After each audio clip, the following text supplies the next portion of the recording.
I think we are really misunderstanding moods. So happiness is not a good mood.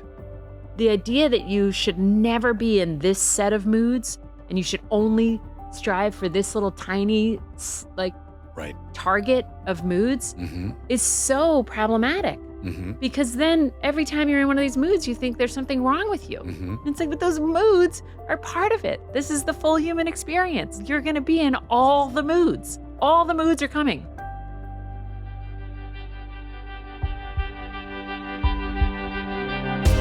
Hey there, it's me, Rainn Wilson, and I want to dig into the human experience. I want to have conversations about a spiritual revolution. Let's get deep with our favorite thinkers, friends, and entertainers about life, meaning, and idiocy. Welcome to the Soul Boom Podcast.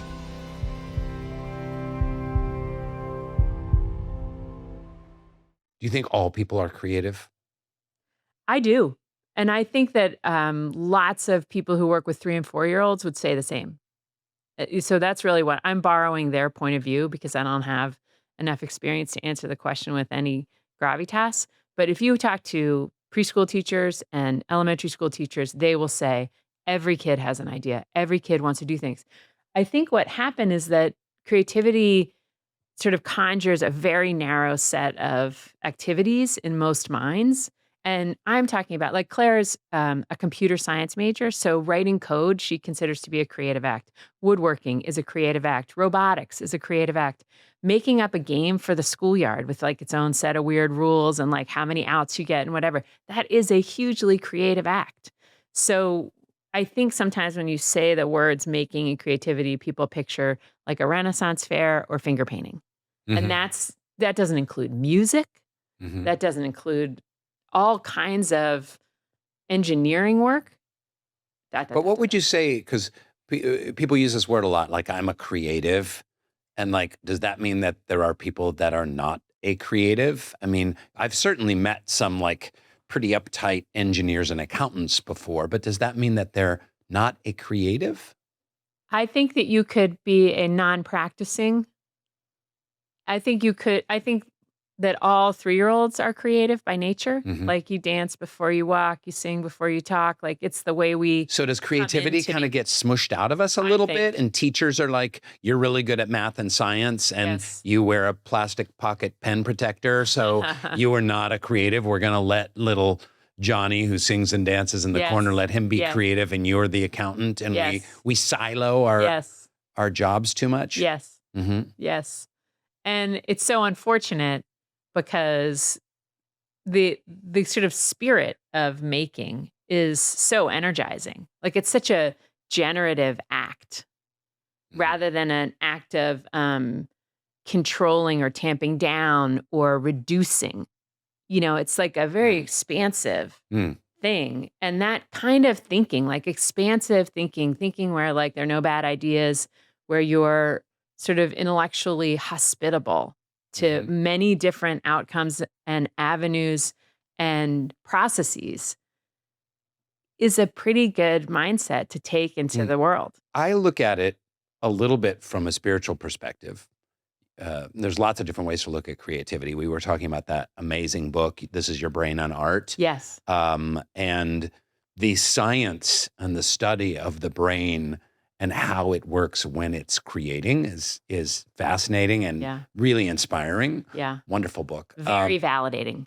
Validating. Like, yeah. But I also think about it in spiritual terms where, you know, the divine source, the essence of all things that was, you know, inspired the Big Bang, that there was nothing and then there was, you know, billions of galaxies and billions of stars in those galaxies and billions and trillions of planets within those galaxies. And each planet has its own wonders.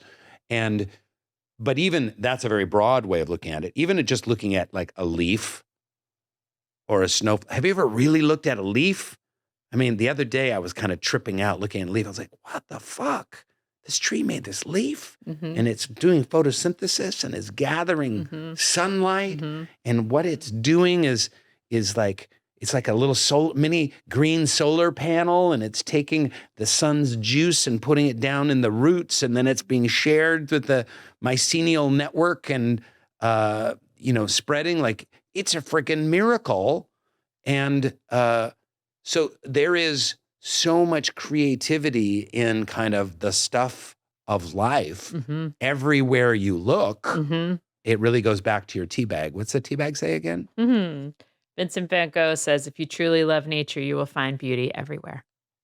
I think he means like in a twig or in a barren field or in a mountain. I don't think he was talking about strip malls. So interestingly, per Your Brain on Art, this book that we both love, there's this big move they make. So they're first talking about the value and the benefits to serotonin, dopamine, norepinephrine, lowering cortisol. Norepinephrine?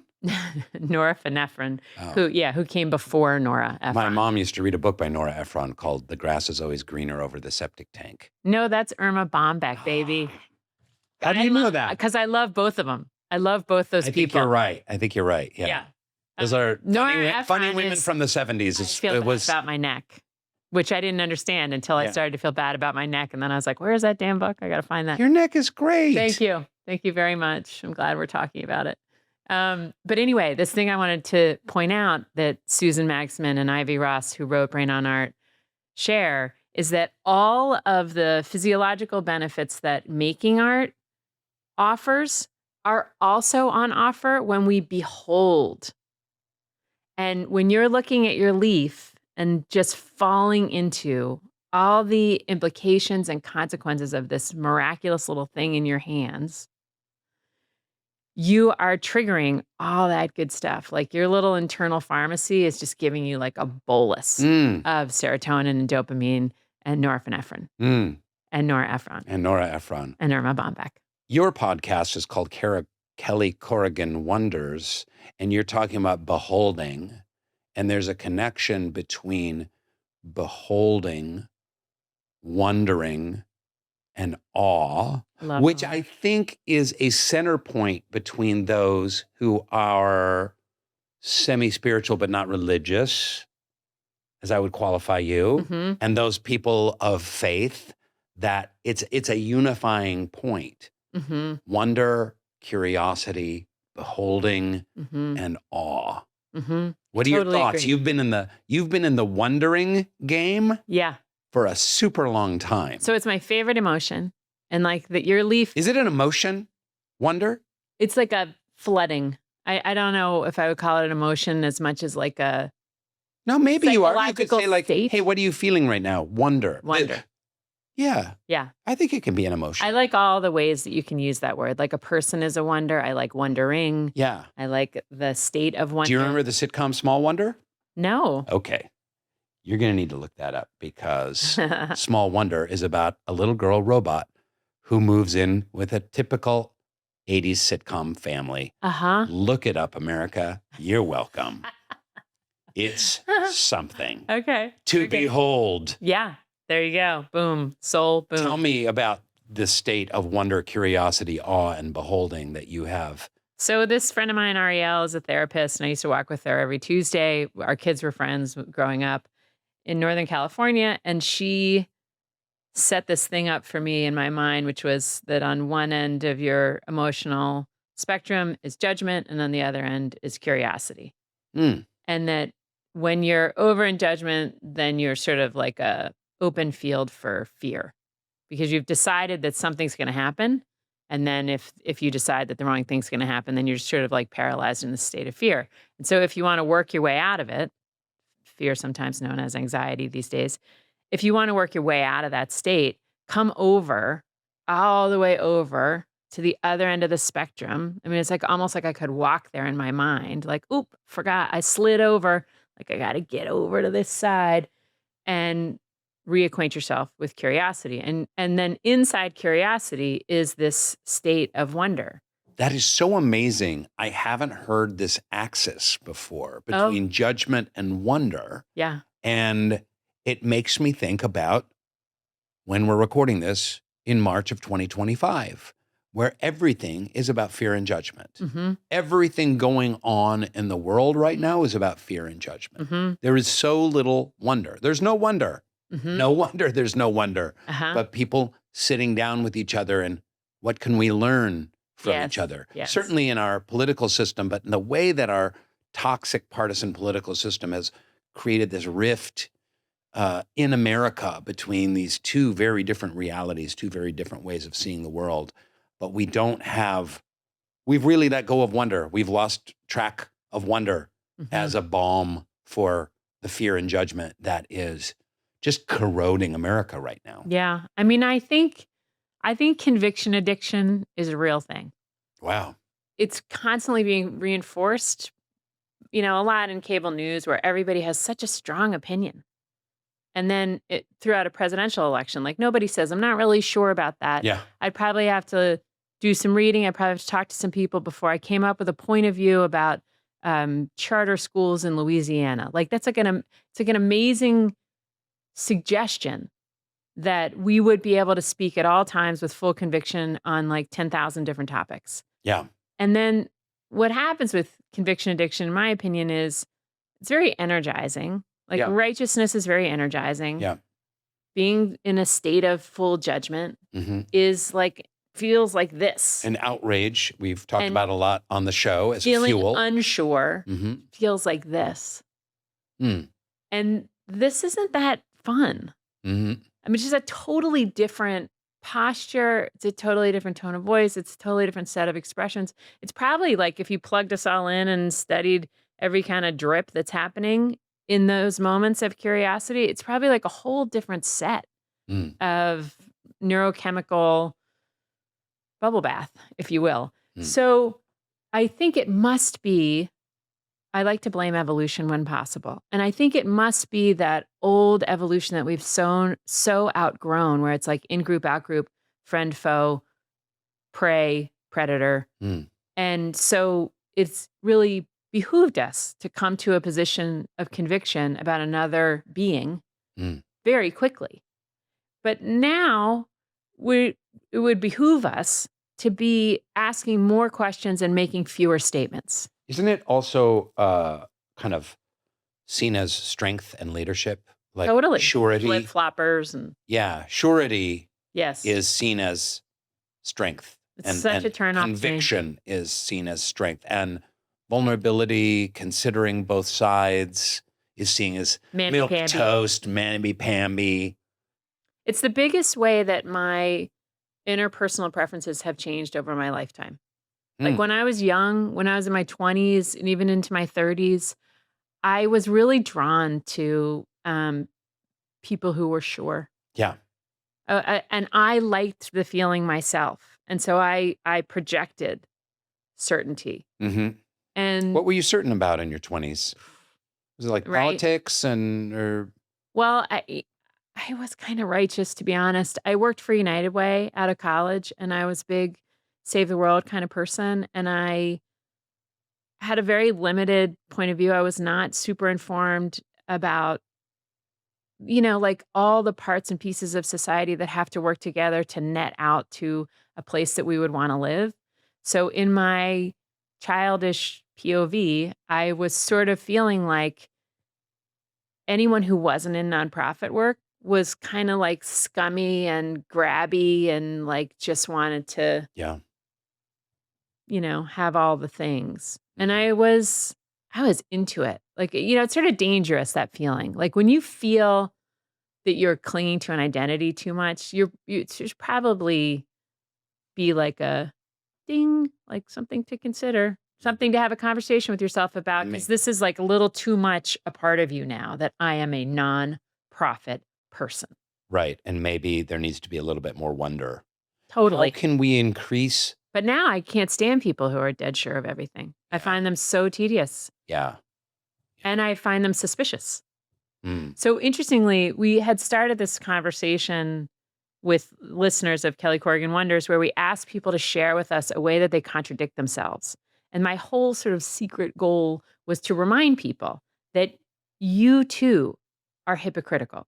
I too am hypocritical. So I'm into like giving money away. I'm also into wallpaper. Do you know what a waste wallpaper is? But I love it. I cannot look at this wallpaper. Like it's killing me. I'm there for this.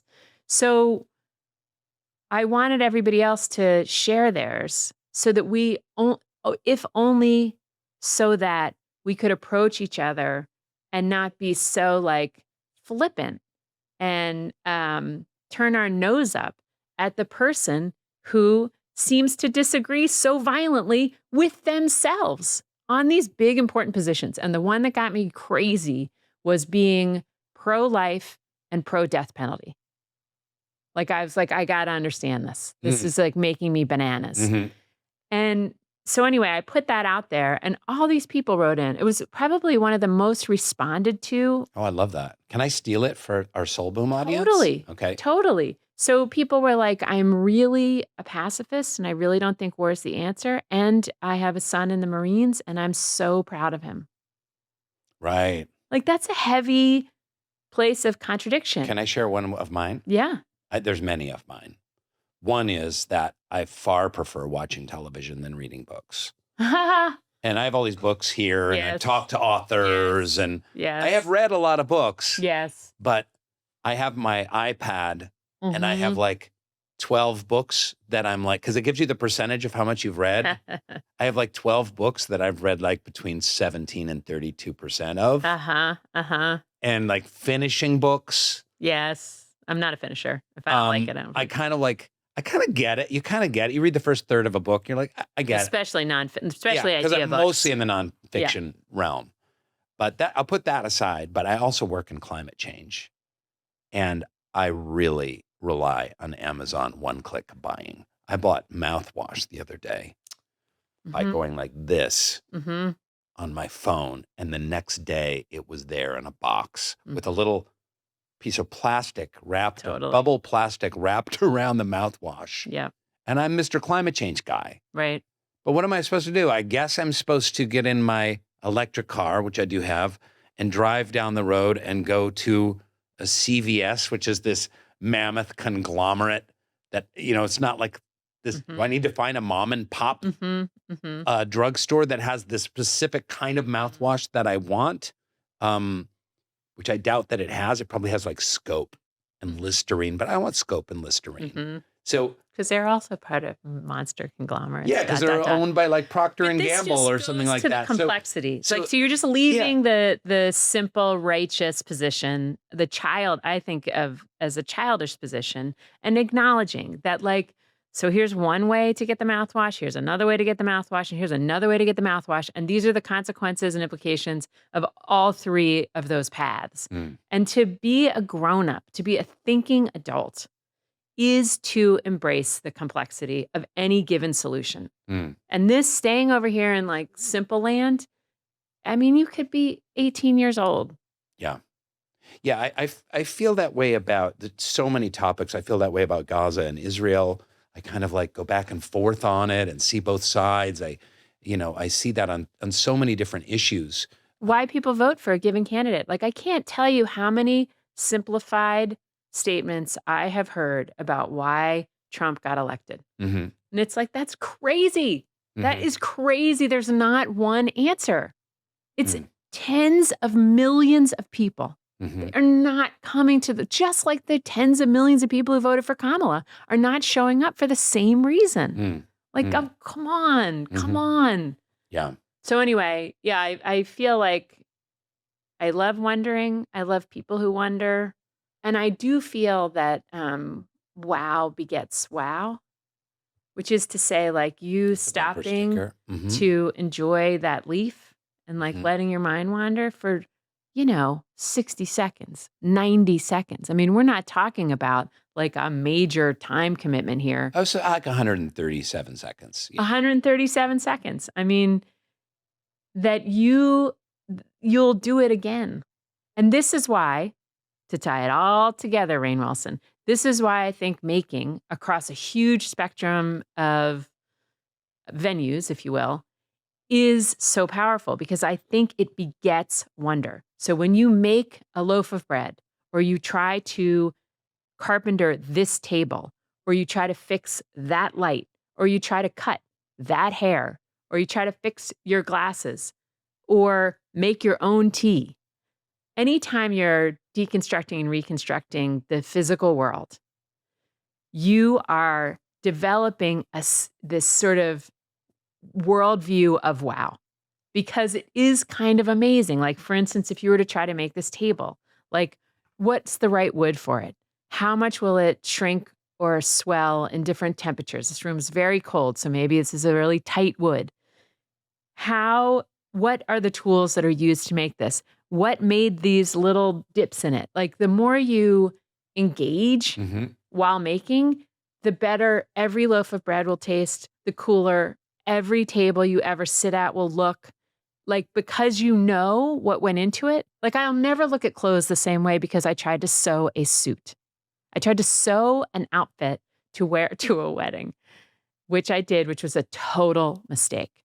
But trying to sew like a Are jacket, there photos of you in this handmade suit? it was pre-iPhone, so there aren't photos. Okay. Oh God, it was so bad. Here's just like a little side note for anyone who's tried to sew anything before. I open it, a pattern is a very complicated thing. Yes. First you spread it all out and it has all these wrinkles in it, and then you have to cut it, and then you have to pin it to the material, and you got to get the nap right. Like material works in a certain way so that it, drapes properly. And you have to buy the kind of fabric, the thickness of fabric that's recommended. But I'm a person who doesn't follow instructions very long. So I was the kid who like started doing the test before they said, here are the instructions.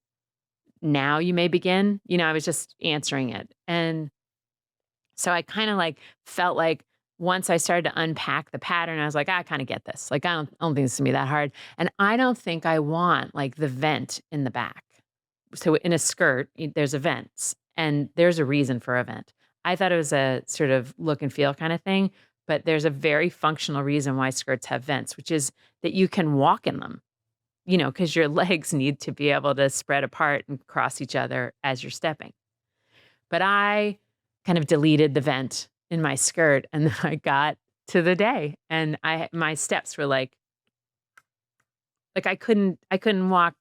My steps were like 2 inches and then another 2 inches and another 2 inches Right. because I thought it looked better that way. So, but now I appreciate, like, just looking at your shirt, like, that's so hard to make what you're sitting in. And I know that because How do I you know I try. made this shirt? Yeah. So, Have you ever sewn anything? fuck no. Uh-huh.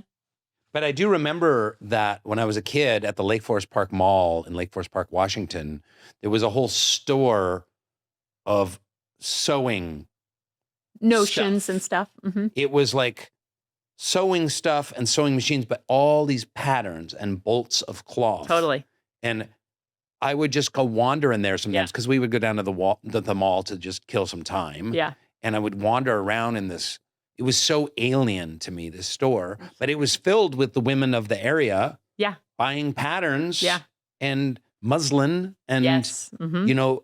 I don't know that exists so much anymore. Yeah. I just bought my daughter, Claire, a sewing machine last summer. Mm. And I wouldn't even know how to turn on a sewing machine. it is so fun. I wish we could sew together right now. You'd love it. It's very addictive. I'm not going to love it. That's not going to happen. Have you ever thrown a pot? I just threw a pot the other day. I have thrown pots. I love pottery. It's really so do. cool. And doesn't that make you look at all pots everywhere differently? Totally. Yeah. So that's the point. Yeah. You're like, oh, is that machine made or handmade? Yeah. Right. How And did then if they? it is handmade, it's like Yeah. a wonder. Yeah. It is a wonder. When people make a big, Like, how do they huge get that bowl, smooth? Yeah. that's so hard to do. Yeah. Yeah. Yeah.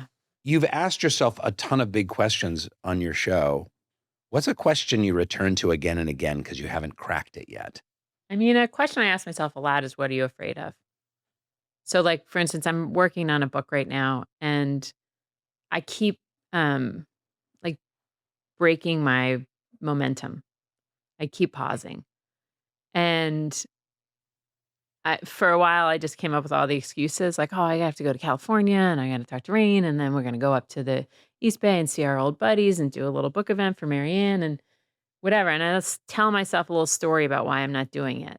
And then sometimes if I'm maybe around 4 a.m, which is a real common moment for me to have a conversation with myself, I say, what are you afraid of?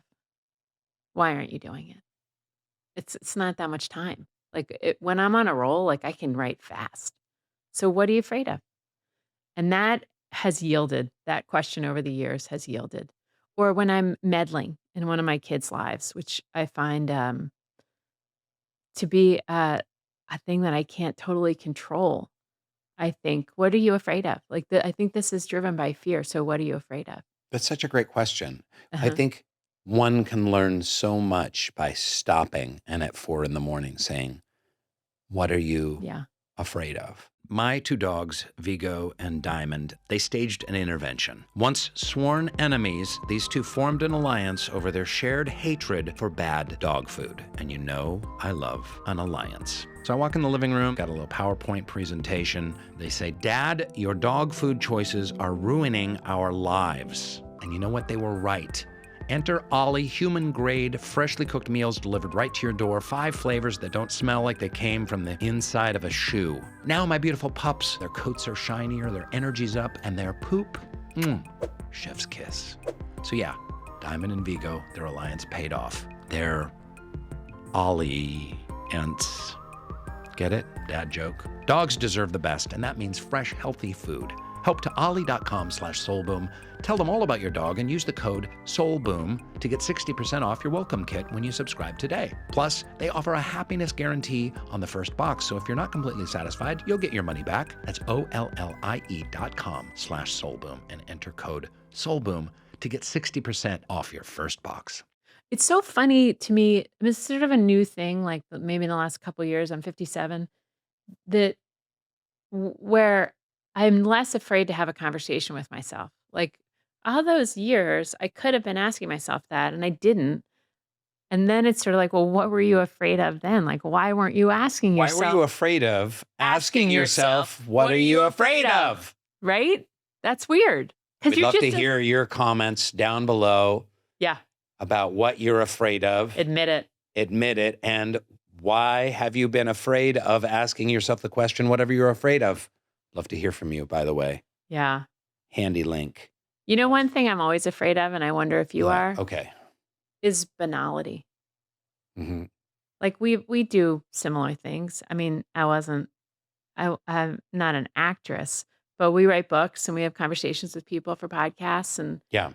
and there's so many books and there's so many podcasts. And sometimes my 4 in the morning conversation, what it yields is I'm afraid of saying things that are already being said. I'm afraid of just being another person who's enjoying the sound of my own voice and like thinks you should listen to me instead of that person or that person. And like, do we all need to be talking? Does everyone need to write a book? Like, there's a great New There Yorker. needs to be 7 billion podcasts. Yeah. Yeah. They are just about. I mean, honestly, I keep seeing more and more every day. I think, God, how can you get the energy to join this space? Like, it is so crowded. But on a good day, the conclusion that I come to is that for your listeners and for your readers, if you're, in a position of service where you feel like you're really offering them something worthwhile, hmm that is worth their minutes. I feel like that's always what I've tried to gauge when I was just a writer. I would think like, well, when they put this down, will they say, "I'm so glad I read that," or will they be like, "Meh"? hmm Because if it's meh, then we should save their reading minutes for something else. Like, there's Marilyn Robinson. Like, nobody needs to read either of us. Like, if you haven't read Marilyn Robinson, do not read us. Start there, hmm and everybody hmm has that feeling She about has like a certain writers. Nobel, doesn't she? She does, Yeah. and a Pulitzer. Yeah. Actually, I think she just has a Pulitzer, but she will have a Nobel, I'm sure. And She do was you my deserve? wife's creative writing teacher. Wow, Yeah. Can you believe it? she's so heady. Yeah. Anyway, that's what I'm afraid of Mm. in the night, and that's what's stopping me on this book project is hmm like, has this already been said and potentially better by others? Mm. So I had this wicked panic attack in a meeting in New York City when I was 30. At an educational software company, we were trying to teach kids Shakespeare with CD-ROMs. Okay. Thank you. And it was terrific, and we were trying to sell it to Kaplan Test Prep. So Okay. we were trying to make disposable software before there was the internet because it couldn't handle graphics and sound. And we Mm. had a full reading of the play, and you had to costume everybody, and you had to answer a People magazine article as if you were the director of a new Romeo and Juliet, whatever. It was terrific. And I totally flipped out inside. And I was carrying on normally on the outside, but internally I was like, I'm gonna have to go get it. I'm gonna have to hail an ambulance in New York City. Like, I don't know what's happening right now, but I feel like I'm gonna get up and say I have to go to the bathroom and just leave this building and leave my computer here. And like, I don't know what to do. I don't know what's happening right now, and I don't know what to do about it. And then it passed. And I don't know if it was 90 seconds or 5 whole minutes or what, but somebody new came into the room and it disrupted the atoms just enough to catch my attention and like pull me out of this state of internal horror. And then I learned what it's called. I'd never heard of it before. Anxiety attack. Mhm. Panic attack. And it Yeah. was like, an entry in a book. So just seeing that it Mhm. had a name and that others had experienced it was like 50% of my anxiety about it was gone. But then I went to see this woman, Priscilla Marquis, on Geary Street in San Francisco. And she said, "You have a wonderful imagination.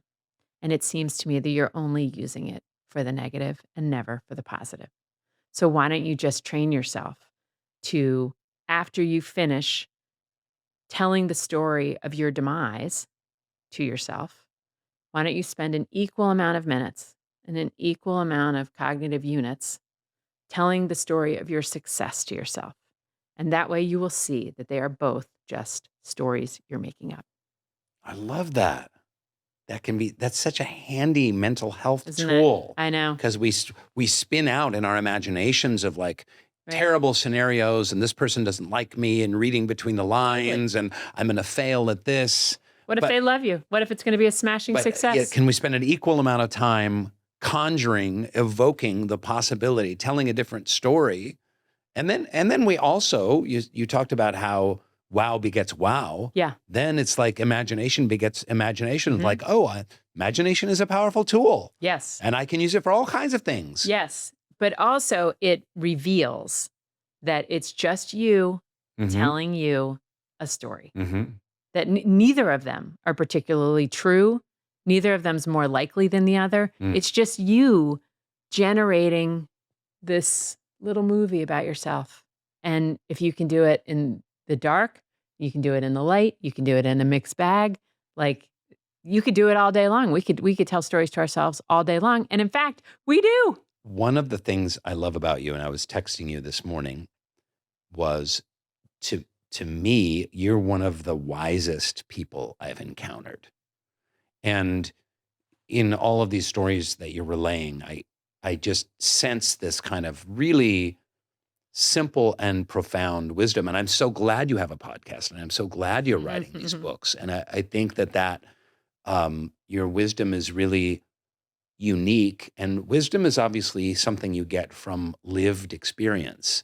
Now you have, I hate using the phrase, but you have battled cancer. What are you supposed to say to a cancer It's survivor? fine. You've fought cancer, you struggled with cancer, you Doesn't beat matter. cancer. Just words. Well, does To it? me, it doesn't matter. It doesn't matter No. because some people are kind of Yeah. touchy about No. the cancer words that Yeah. we use. No, I don't have that. Fighting cancer.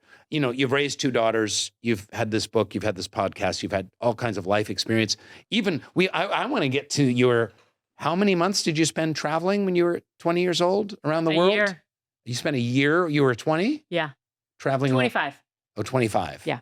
I turned 25 on the road. That's some incredible stories there. But where do you think one gets wisdom? Is there anything like when I say, "Hey, you're wise," what does that evoke in you? And please don't go to the immediately humble, "Oh, I'm not so wise," but just where do you gain this perspective? I'll tell you one funny part of my life that has been is just afforded me a lot of insights, which is that I don't like hotels. I get a little spooked in a hotel by myself. I don't mind going to a hotel with my husband, but like just by myself on book tour to go from hotel to hotel, I just get a little creeped out. Is it the dead skin cells? Could be. Could be. You think about that. There's a lot of dead skin cells in there of a Right. lot of different people, even no Right. matter how hard Yeah. someone vacuums. Yep, it's true. And it's just just the whole thing just doesn't do that much for me. Okay. So all these years, the first book came out in 2008, and so I've gone on 7 book tours. And sometimes they're like 30 cities. And in a 30-city book tour, I would probably stay like with 27 different friends or cousins. So I Wow. have the Corrigan family's huge, lots of cousins everywhere. So I always would stay with them if I could. And then, all these friends from college and Camp Takwa and high school who have spread out in various places. And I think that that has been really instructive for me to like wake up in someone's house and see their kids come down for breakfast and see Mhm. who's ready for school and see what their 8-year-old, their 15-year-old, their 18-year-old, how they act and who feeds the dog and who does the dishes and how the husband and wife talk to each other on the off moments. You're not like going out to dinner, you're sitting at someone's kitchen table and then you're watching a family do their daily life. And I just felt like I learned a lot and I observed a lot. And it was incredible comparative data because, you're inside your own family and you don't know what's normal for a 15-year-old. You don't know what moods are normal. You don't know how much help in the kitchen is normal. You don't know what kinds of conversations are normal. Is it normal to say please and thank you to your parents, or is that like kind of over the top and formal for a family relationship? You don't know how much television is normal, how much who is on their phone at their own dinner table, dot dot dot. And so I just felt like I had developed this point of view over time about what was sort of the average kind of family life that I was observing and then what was outside the norm. And I also think that because of the kinds of stuff I write about, so, I've written these 4 books and one was about my dad and I having cancer at the same time. One of them was about being a nanny in Australia for a family right after the mom died. Um, I feel like I'm starting on second base with everybody I talk to. I'm almost never in a conversation where it's like, "Hi, I'm Kelly. Hi, I'm Rainn." And it's like, "I don't know anything about you and you don't know anything about me." Almost always, people I'm meeting for the first time, like, have some context for me and the things that I like to talk about and think about, which means that we're just starting we're all the way in. We don't have to go through that first base stuff. And that means that I'm getting a lot of their wisdom. And I think my skill is synthesizing. I don't think I'm an originator. I think I'm observant. I think I wonder a lot what your life is like. And so I pay attention. And then I think I like to synthesize. And that is a Hmm. fun job for me. Mm. You're a synthesizer. I think so. I think so. You mentioned earlier writing a kid's book called Hello World about your dad who went by the nickname Greenie. Mm. Tell us what his, Morning routine. his battle cry, his Creekcore was. He He would open the throw windows. open the window and be like, "Hello, world." Yep. And then he'd go, "Hello, Greenie." And then he'd say, "I'm coming out there to get you, world." And he'd say, "I'm waiting for you, Greenie." And then he'd turn around and be like, "Roar." Don't you think that has something to do with you being this great synthesizer? Maybe, maybe. I mean, the other thing that I observed in him that is what really Hello World's all about, asking questions. Because I Mhm. just feel like nobody's asking enough questions. I feel like if I could tweak the world in one way, I would say everybody ask twice as many questions as you typically ask and talk half as much. Oh my God, that's music to my ears. No, Thank but you for saying that. yeah, everybody's talking too much. Everybody wants to be the teacher. Nobody wants to be the student. I have talked about this on another episode. I forget which one. My producer is surfing the web right now. He doesn't care. I have gone out to see old friends or business acquaintances, on like a coffee date, and we'll have coffee for 50 minutes. And I'll leave going, that person talked for 38 of the 50 minutes. Hmm. How does that person not have the self-awareness that they spoke for 38 of the 50 minutes that we were together? Because I'm very self-aware about like am I doing all the talking here? Mm-hmm. And how balanced is this? I had dinner with my friend Aaron last night. I did most of the talking, but most of the time he does most of the talking. So I was like, I don't care. I'm just going to talk about what I need to talk about. Yeah. And he was great. And he really is a great Absorbed. listener, and he absorbed it. But isn't that part of it? It's not rocket science. It's super, it can be distilled to a super simple thing. Like when you see a friend, what percentage of the time are you talking? And conversely, how many questions did you ask in that conversation? And not ask like, oh, I should ask a question. I should ask a question and wait for them to finish so then I can continue my monologue. Totally. It's really the follow-up question. You know that you're with someone who's advanced when they ask a question, and then you say, oh, it's good. We went to Costa Rica, blah, blah, blah.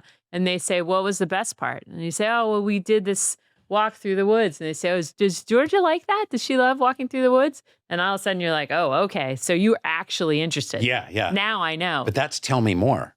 That's tell me more. That's one of your rules from your book. When in tell doubt, me just more. say it. I want to talk about Greenie a little bit. Hello, world.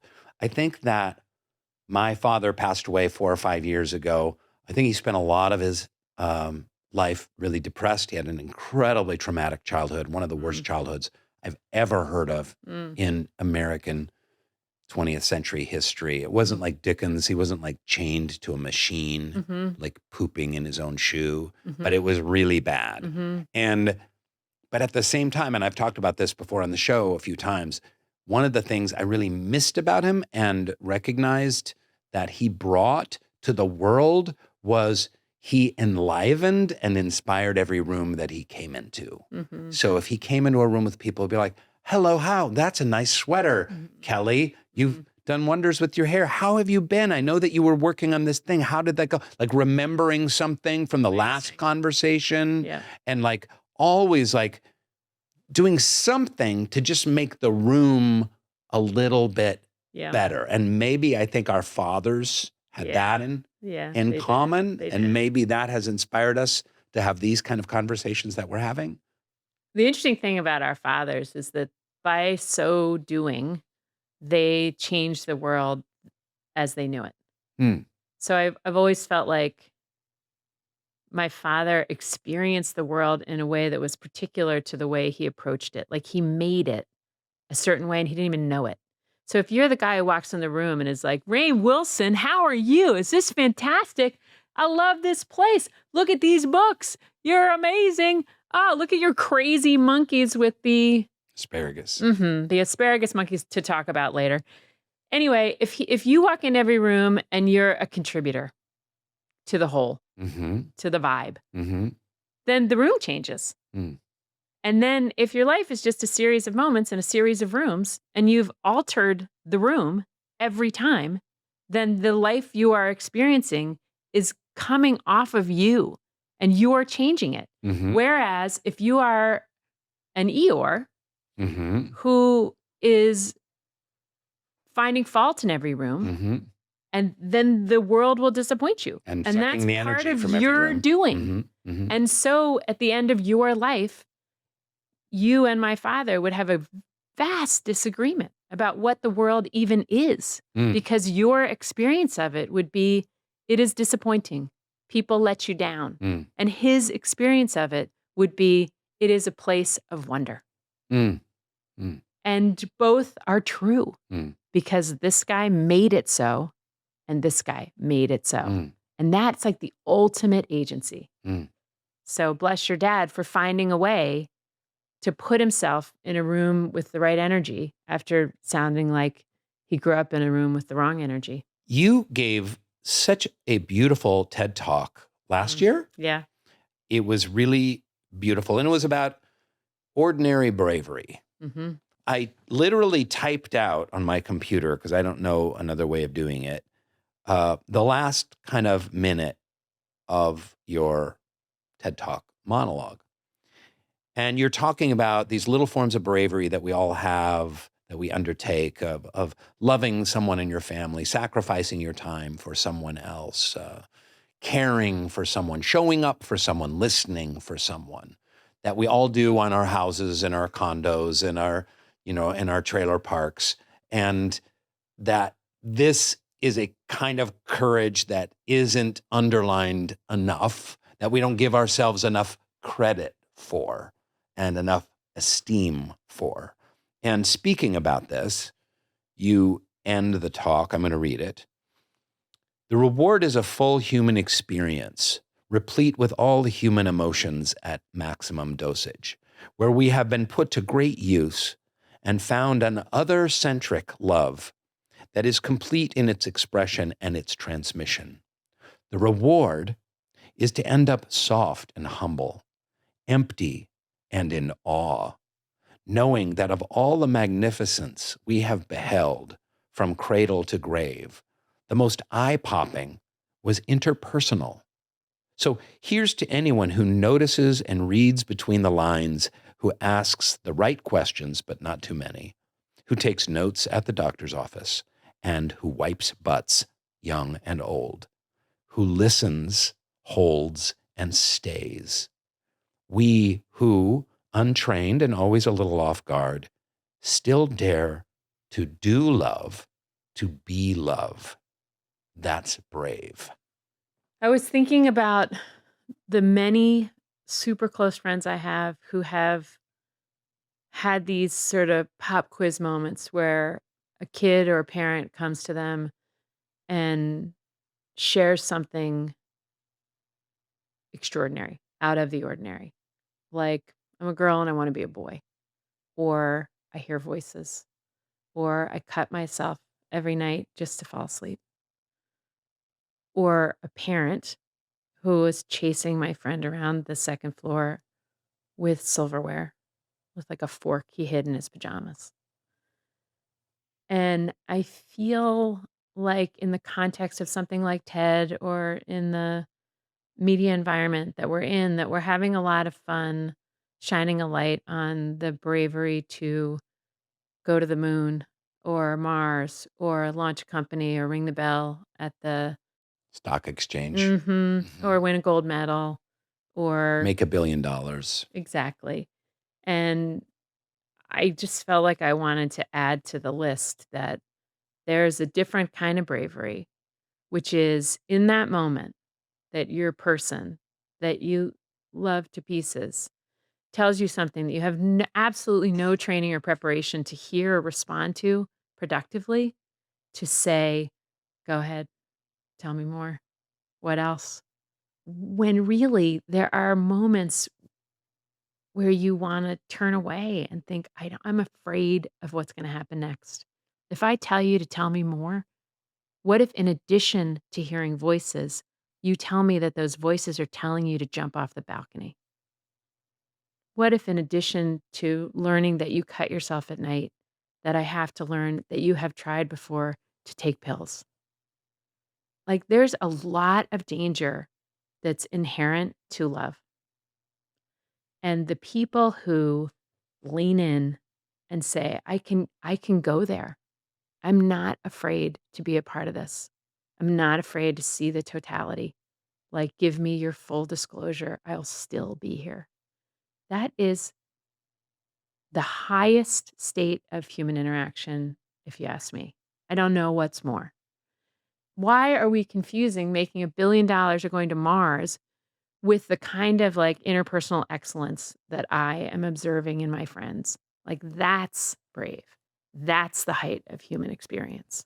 That's beautiful.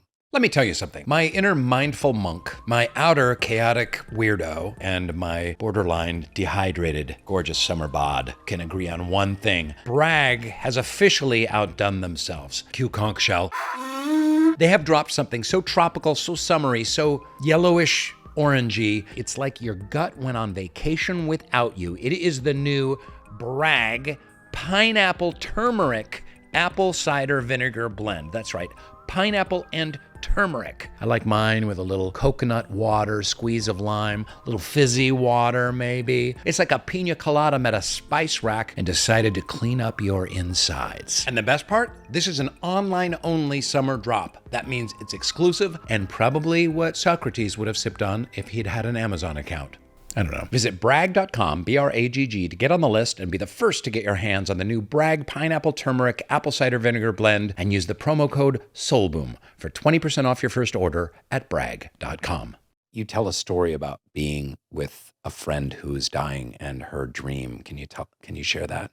So my friend had ovarian cancer. She did like, I don't know, 88 rounds of chemotherapy. She tried everything for 7 years and she couldn't get it under control. And the last summer of her life, we were on a walk in Montana and I was kind of holding her up a little bit. She was very thin to begin with, and then she became even thinner. And but she wanted the fresh air and she wanted to see the mountains. And she said, I had the weirdest dream. I had this dream that I went to this place where all the parents who, as she said, had to leave early got to be. Because she was a parent. She's a parent of 3. Mm-hmm. So these parents who died young went to this place and they were sitting on folding chairs, like on a thick glass floor, looking down at the world below. And there was a rule in this crazy dream. And the rule was that you can watch your children's lives unfold, but you can only intervene once. And in her dream, she never had to intervene. That she had given them enough Mm. while she was here, and that they didn't need her after all. Because your great fear, I'm sure, with an 8-year-old and a 10-year-old and a 12-year-old is that they don't have what they need yet. Mm. You haven't given it all to them. Mm. And the reward of this kind of life, like you say, is a full human experience with all the human emotions at maximum dosage. An other-centric love, the reward is to end up soft and humble, empty and in awe. Mm. What is that the reward of exactly?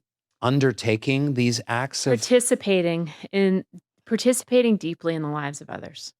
The reward is that you will be more scared than you've ever been, and more proud than you've ever been, and more tender than you've ever been. Like, the reward is that if these emotions were on some kind of scale, that you would touch the top in every single category.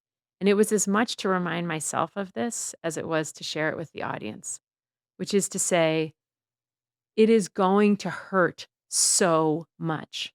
It's going to hurt as much as it heals. It's going to feel as bad as it feels good. Like, you're going to feel as worried as you feel proud. Like, every time you peak out on a given emotion, it's lifting the bar, and that bar goes all the way across, which means that now your potential for happiness is a little higher than it was because you've been over here, you've been so afraid, and now you're so proud, if that's the way the story goes. Mm.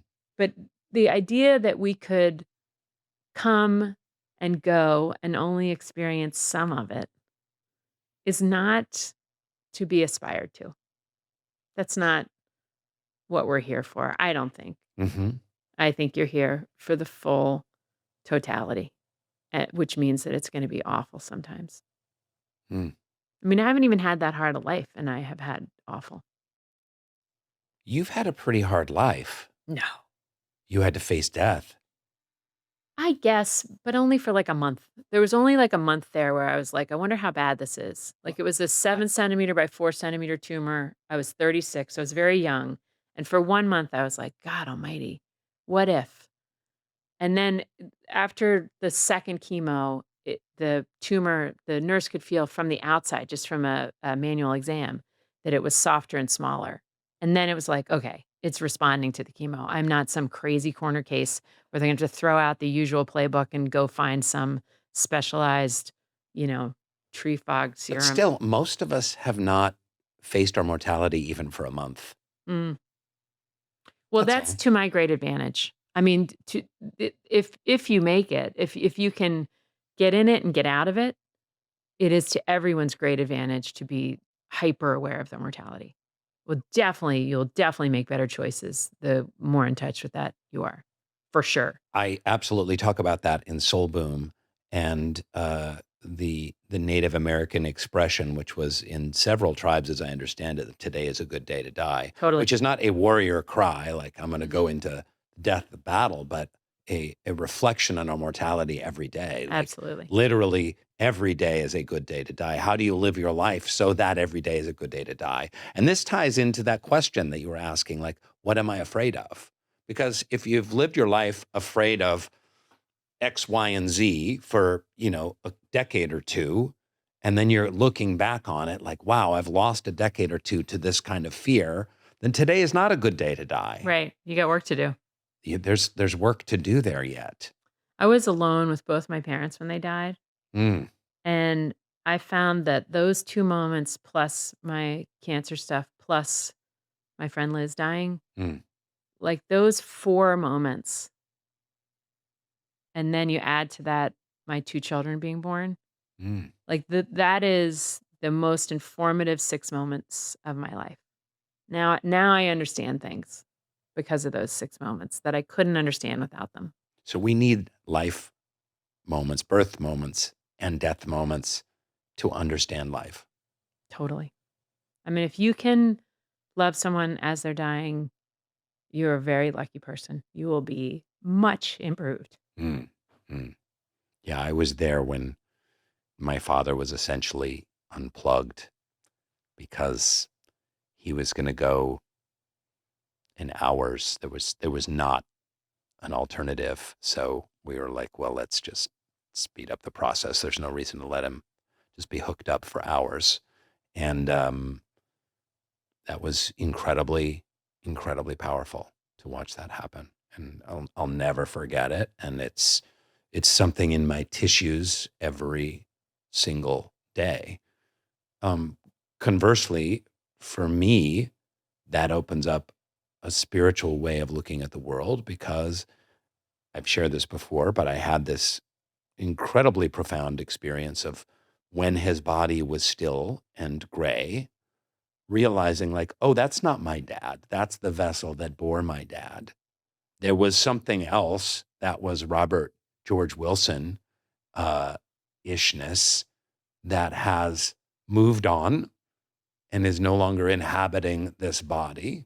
But I didn't for once kind of think he's dead. I think he's passed on. He's moved on. Now, it could be that I've been indoctrinated to such an extent that that's how I viewed, a dead body. I know lots of people and lots of sane, reasonable, good-hearted people that view the snuffing out of consciousness as the end. That's it.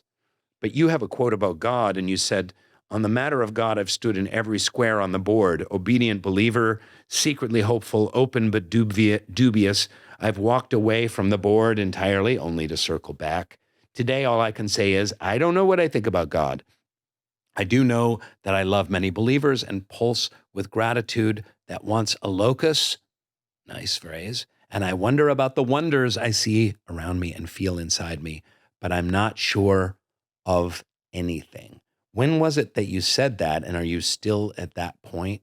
I'm still at that point, and I think I did a lot of reflection because my parents were everyday Catholics. They went to church every single day. It was the absolute center of their lives. They If of all the things they could have given us, it would have been that faith, It was like your mom trying to put a coat on you when you leave the house. Did any of that Catholic drip down on you or your siblings? How many I think I have siblings do you 2 older have? brothers, and I think they're a little bit more Catholic than I am, and I don't I like to be in a Catholic church, I must say, but it's very cultural for me, but I often get super choked up in a Catholic church, and that is kind of a weird, uncontrollable thing. So, like, in St. Patrick's Cathedral in New York, where I live half the year, my dad used to love to go to St. Patrick's in the middle of the day before, like, a 3 martini lunch. He sold advertising. And, he'd go to the noon mass, which is like a 20-minute-er, but you get communion, and then he'd bang out of there and go to lunch with some client. And so when I'm passing St. Patrick's and I go sit in there by myself, like, I almost always cry. I mean, I'm kinda crying thinking about it, but I think it's just because I miss him. But it's also, like it's so stupid, but I'm also kinda like, "I think you can see me." Hmm. Like, when I'm in here, I have a feeling that maybe you can see me. Isn't that stupid? I don't think that's stupid at all. Mhm. Ugh. guess I'm not really that far away from all these feelings. Mm. My mom hasn't. She died in May, so I'm a little still in it. Mm. Anyway, there you go. How do you think their faith helped them? I think it totally minimized their lives as individuals in a way that would be hugely beneficial to my generation and the generation that I'm raising. I think that we are so me-centric, it's weird. And that this idea of happiness, individual happiness, has just like exploded Yeah. as a North Star. And I just think it's so wrong-headed. And I think that what their experience of being Catholic was to be completely minimized as just like one of a gazillion, one of billions, which But is in like, service to something larger, and in perhaps? service to something larger, Hmm. where it's like, so I just don't think my mom thought about herself that much, you know? Like, I always wondered, like, are you happy? Like, is this what you wanted? What did you want? Like, did you have ambitions that were squashed by the cultural norms of your Mm. time? Like, Mm. are you secretly a feminist in there? Or was Mm. this like kind of good for you? Like, I like staying home and I like being a mom. She was so smart that I was just curious, did she get enough? And she would have laughed at the question. She would have swept the question away as invalid on the face of it.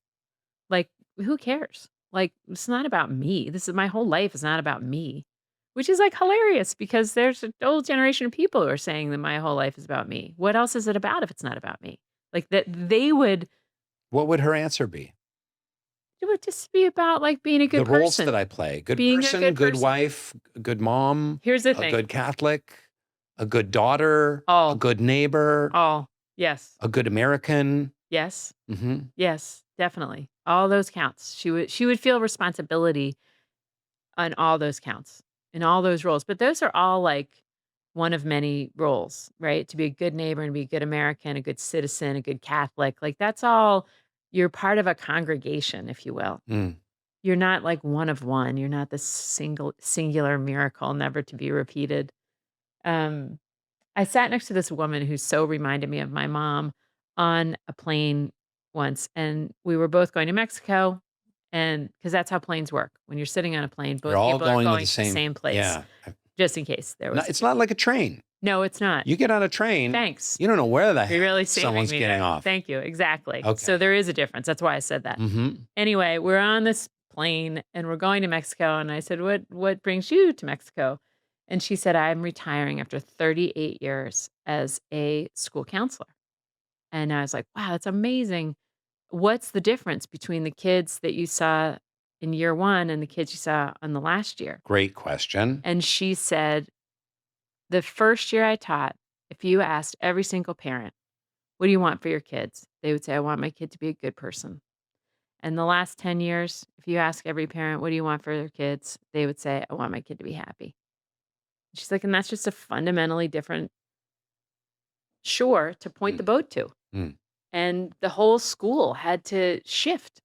First, we were raising good people. We were like supporting the development of good people, Mm. whatever that definition is. But surely it included being a good neighbor and being a good citizen and being a good American, being a good classmate, a good teammate, a good member of this community, whatever this community is. And then it shifted to like, is every single person in this room happy? Mm. How can we make sure that this school Well, is oriented toward delivering happiness? and But I and think you and get happiness by being the good well, person. that's what I was going to say, because then you go, well, what makes someone happy? And for a lot of parents, unfortunately, that means financial success. No one wants to be poor, but this idea that, I essentially, like, I want my kid to be happy, but I want my kid to make at least $150,000 a year, because that's going to be equated with happiness. Mhm. And also this idea of happiness versus the Greek idea of eudaimonia, where happiness is human flourishing, which means making stuff Yes. and being a good Catholic/American/daughter/mother, and all the different ways that we flourish as opposed to happiness, which is like eating cotton candy and like, oh, I feel good. It tastes good. It's fuzzy and I'm getting It's a good mood. a good mood and a good dopamine hit for, 7.5 minutes, if that, 2.5 minutes. And then that's over. So Moods are like we are told. I feel, and I've done a lot of this. We did this huge project with PBS on the show there about well-being, and I think we are really misunderstanding moods. And I think there's a lot of so happiness is not a good mood. good moods are maybe not like the holy grail or the single indicator of well-being. So Like chasing a good yes, mood. yes, or panicking over a Mhm. bad mood. Like Mhm. it's just information. It's just sensory data coming in and then a little blending and then some mood lands upon us. And it's just an indicator. It's one indicator of many indicators. But the idea that you should never be in this set of moods and you should only strive for this little tiny like Right. target of moods Mm-hmm. is so problematic. Mm-hmm. Because then every time you're in one of these moods, you think there's something wrong with you. Mm-hmm. And it's like, but those moods are part of it. This is the full human experience. Like you're going to be in all the moods. All the moods are coming. I was thinking about the word anhedonia. Do you know that word? No. It was the original title of Annie Hall, by the way, Ha! a movie by He Who Shall Not Be Named. But a great movie. Great movie, nonetheless. There's a complicated issue of life. What do we do with Woody Allen? Mm-hmm. It's a complicated question. Mm-hmm. But anhedonia is an inability to feel joy, Mm. but it's not really that. It's more of like a flattening of moods so that the highs are not as high. And I was really seriously thinking to myself is like, in my older age, do I have anhedonia? And I've been pondering this because I feel solid. I feel good. I love what I do. But at the same time, I was thinking back to like 10, 15, 20 years ago, I had a lot more Bigger. moxie, about, in the world. And it's a little bit of a flatter affect right now. But I've been reading the work of Jonathan Haidt around screen stuff with teens and screenagers. And when you're on a dopamine treadmill, it does flatten your moods because you're scrolling and swiping, or you're on a game, or you're eating, or there's porn, or there's a violent video game or whatever. And so you're just getting these little dopamine pops all the time. So then it flattens your ability to feel actual real joy, awe, Yeah. wonder. Yeah. I was thinking about ambition recently. And I used to, I would have an idea. And before I knew it, I'd be making a phone call or sending it off an email and like beginning the process of pursuing it. And now, before I even finish imagining the idea, I've already released it and thought, that's all right. I don't need to do that. And I think it's natural and right and to my benefit, but it is noticeable. Like I used to be a lot more game on. Now I'm a little like, that's okay. We'll let someone else. Is this a natural thing of us in our later 50s? Maybe. I mean, it's interesting. I mean, it's interesting to feel. I mean, I've just been, and I never would have used the word because it's so unseemly on women, but I definitely was an ambitious person in the sense of, or high agency. Like if an idea came to me, I would definitely pursue it. I would never talk myself out of an idea. And now it's not a fear of failure thing. It's just sort of like, meh, someone else will do it. That's fine.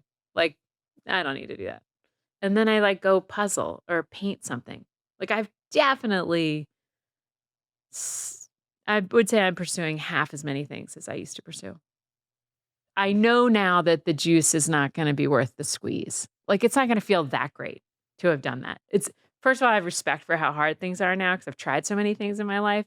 And, only 10% of them have worked out. And when it works out, there's more magic than there is like strategy. Like with the kind of stuff we do, it's just like a fluke. Sometimes it feels like a fluke, the things that like catch fire. And it's very hard to manipulate that behind the scenes by like turning the dials just the right way. It's amazingly difficult to force an idea into the public to make a piece of content catch fire. Like it's almost impossible, I find. And so that gives me a little respect for like the mystery of it all. And it's like, you can take a run at it.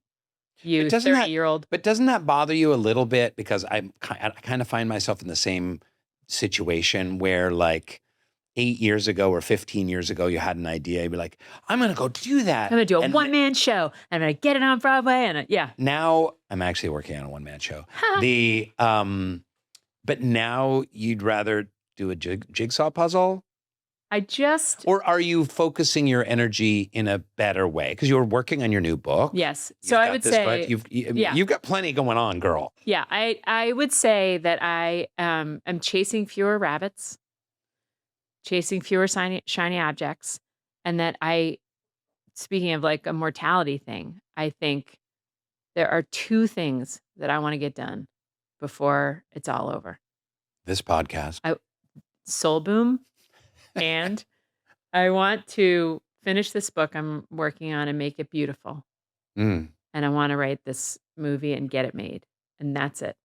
What's your movie you want to get made? Oh, it's so good. You don't want to spill it here? What is it? No, it's so good though. Can I be in it? Sure. It's really good. Is there a part of like a janitor with a heart of gold but no social skills? Is that your sweet spot? I could play that. Yeah, you could nail that. Yeah. Can I say I've never had the opportunity to tell you this before? I loved you on 6 Feet Under so much. Oh gosh. Those scenes with her. Yeah. Like she's brilliant. She's beyond. And she just owned Frances that role. Conroy. Yeah. And she just, I mean, she was so perfect. Mm-hmm. Her look and her like her hesitation in her body, and she even like shook a little when she talked. And then the pairing of you, it's the first time I ever saw you do anything. Mm. Oh my God, it's like vivid. The scenes that you had with her. It's just fantastic. You must have been so delighted when that came to you. That was a revelation. It shifted the entire course of my career. I wouldn't have gotten The Office without the role on 6 Feet Under. How many episodes did you get to do? I did 13 episodes. I mean, And it they is such a crazy, if you haven't watched this. They would have kept me on, but I got The Office and I started getting movies because it opened so many doors for me. That role is the role that landed me on the map. I'll never forget my manager saying to me when I landed the role, he goes, Rainn, you have no idea. Your life is about to change. Because at the time, HBO was just taking off. The Wire was on. Entourage was on. Sex and the City was on. Sopranos was on. Everyone was turning to HBO for this new era of television. And 6 Feet Under was one of the vanguards in that. Yeah. If you have not watched this, like, all right, stop everything and do it. Okay. I wanted to say something. You know, when you were talking about what percentage of the time are you talking versus what percentage of the time is the other person talking? Sometimes I feel that I have been informed greatly by editing podcasts. And I often carry that into my interpersonal interactions where I'll say, this is why 7 billion people need to have a podcast. Because when you have a podcast and then you edit it, it's true. You edit out all of the shitty stuff that you're saying along the way. Totally. So I often say to myself, visualize the transcript. Because in a perfect pod, when I'm nailing it, you have a whole page of a transcript and you just have a couple lines here for Kelly and a couple lines here for Kelly. And this is the guest, this is the guest, and this is the guest. These huge chunks. Like that's what it should look like. You're far more generous than I. Because my perfect podcast is like 50-50. Mostly the guest, but Rainn's got to get his elbows in there. Yeah, it's a conversation more than it is. I don't want to just toss softballs and then let people ramble. Yeah. I want to mix it up a little bit. My viewers don't like it necessarily, but fuck you. I wanted to close by asking you about if I could sum up everything that you've worked on. It's really about human connection and how human connection is at the heart of a meaningful life. People are more and more isolated these days. How do you think that people can reclaim a sense of belonging? And how does this question relate to your daughters and their legacy and you as a mom And what would your message be to your daughters having to do with connection and belonging and meaning? I think my days of messaging to my daughters are over, and that now it's all hinging on modeling. And I hope that they've been watching the way I interact with the actual people in my life who I adore. And I hope that they notice this one thing in particular, which is that you can refire a relationship like with a phone call. I can't get over how easy it is to reunite with an old pal. It takes like 5 minutes. And so that's been this little gem of a realization for me. And I know it because of these book tour things and how I don't like hotels. Because I'll see that, like, oh my God, Paul Wallace from college, who was like my friend that I got drunk at fraternities with, lives in Nashville. And I have to go to Nashville now. So I'm going to call him. I'm going to stay there. I'm going to meet his wife and I'm going to pet his dog and I'm going to eat his favorite dinner that he cooks when guests come to town. And I'm going to sleep in his guest room, which is really his daughter's room. And I'm going to see all her posters on the wall. And like, all of a sudden, I'm like back in with Paul Wallace. Like, how fun is that? So one thing I wish that they were free of like the tyranny of the group chat, which makes it seem like it's all so defined and fixed, where it's like you're in it or you're out of it. And if you're in it, like that's your group. And I hope that they enter their adult lives with this tremendous initiative where they feel uninhibited about reaching out to people. And then the other thing I hope that they noticed is how fun it is to get to do the next thing.